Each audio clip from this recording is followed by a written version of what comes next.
Hey everybody, welcome to Obscurities in Miniatures. Today we have a newish Wargames Atlantic release here. This is something outside my normal area of emphases. I don't usually do historical stuff, but I gotta say I've really enjoyed the last few Wargames Atlantic kits that I put together.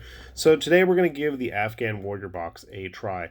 And check that out, you get 40 of them. They are 28mm, they're not the 32, but that's not going to be a problem. So you'll notice that this is part of their Imperial Conquests line. They have quite a few different little sublines that they've been slowly but surely pumping out. And I got to say, they have a wide variety, and I'm really curious to see what kind of customization and options we've got available to these guys. So you can see here, this is basically 19th century stuff. So we have a lot of muskets, Jezail type guns, and then a bunch of sabers, scimitars, swords like that. Little blurb about them on the back. And we got all kinds of stuff here, mentioning what you got here, website as well. We'll put that down below as well. But what do you actually get? Well, I went ahead and pulled one of the sprues out because they are all going to be the same. And this is kind of how Wargames Atlantic is able to really pile in so much stuff and keep the prices pretty reasonable. So let me get that set up there so we can show you better. Okay, so these sprues that you get 8 of them in a box. That makes 40 because there's 5 guys on each sprue. So while there may be a few repeats in terms of basic body poses, I do like the fact that you really do have a lot of options to play with. First of all, we have a couple of basically unclothed heads, but then we have quite a few different turbans. And my favorite, if you're going to have a bunch of guys fighting out in the hills and mountains, you got to have the totally enclosed face ones like that. A couple of sheathed scimitars. We've got a couple of extra musket, rifle, Jezails, whatever you want to call them. You can use for whatever kind of detail work. Just about swords for everybody, guns for everybody. And then we have a couple of shields. We only have 4 shields, so if you really wanted to equip everybody with swords and blades, well, actually there is a little punch dagger here, so I guess that can replace one of the shield guys.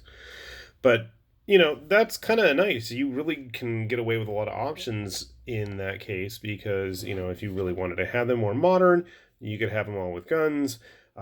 My first thought is what kind of conversion possibilities. I'm really curious if anybody makes any AK-47s or RPG launchers in this scale, because I think that'd be kind of cool to have if you wanted to do like a more modern, you know, insurgent type deal.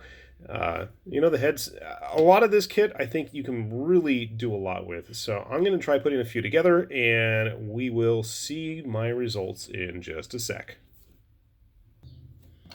All right, we are in business. Put together a few basic guys. And first things first, you can see right away that you got a bit of variety in terms of how they're going to be posed and what they're going to be doing.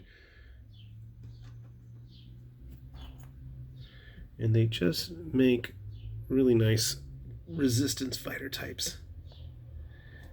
So you can see the details better. And with the sheer variety of heads and poses, I think you could really make a nice set of guys that aren't going to be copycats of each other.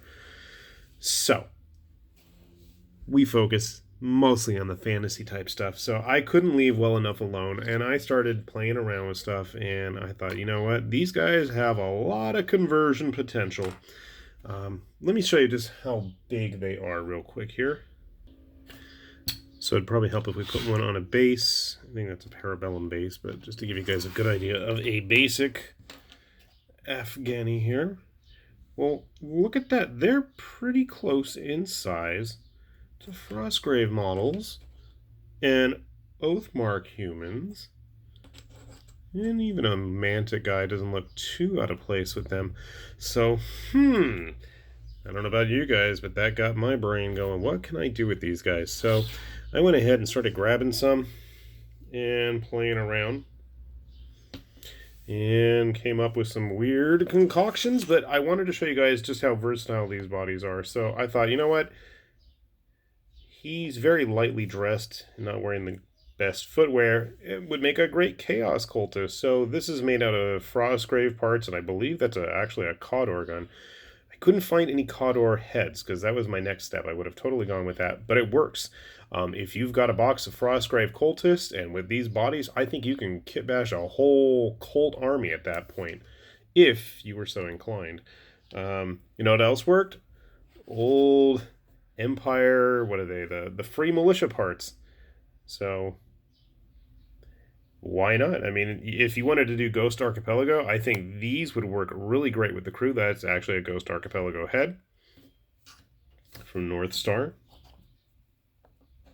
Actually putting it with a Ghost Archipelago model, I mean, they don't look really out of place with each other, especially after you get the basing done.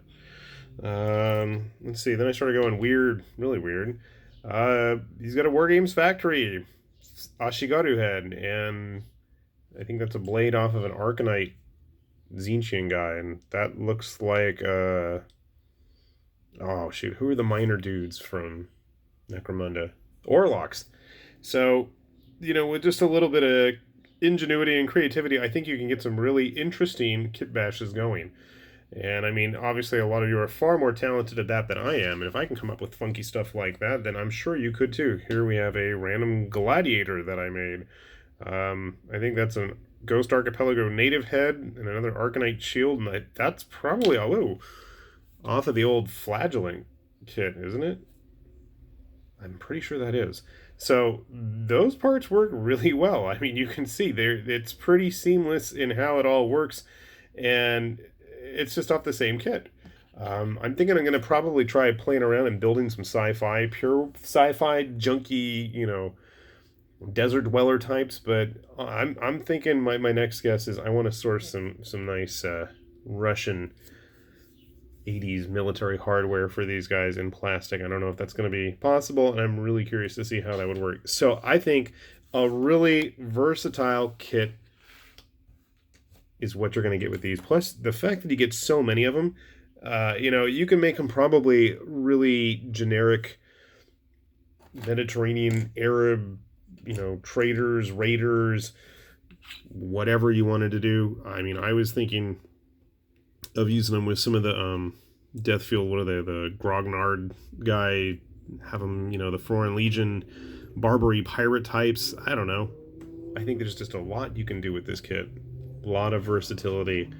And, I mean, even if you're just going to play it straight in vanilla, there's still a lot you can do with them. And even still, you could probably squeeze them into games of Ghost Archipelago or Frostgrave or Rangers of Shadows Deep. You could use them for all sorts of stuff. So a really cool, versatile kit. And fingers crossed that they're going to be compatible with a lot of the other stuff from the Wargames Atlantic range. And so far, it seems to be the case.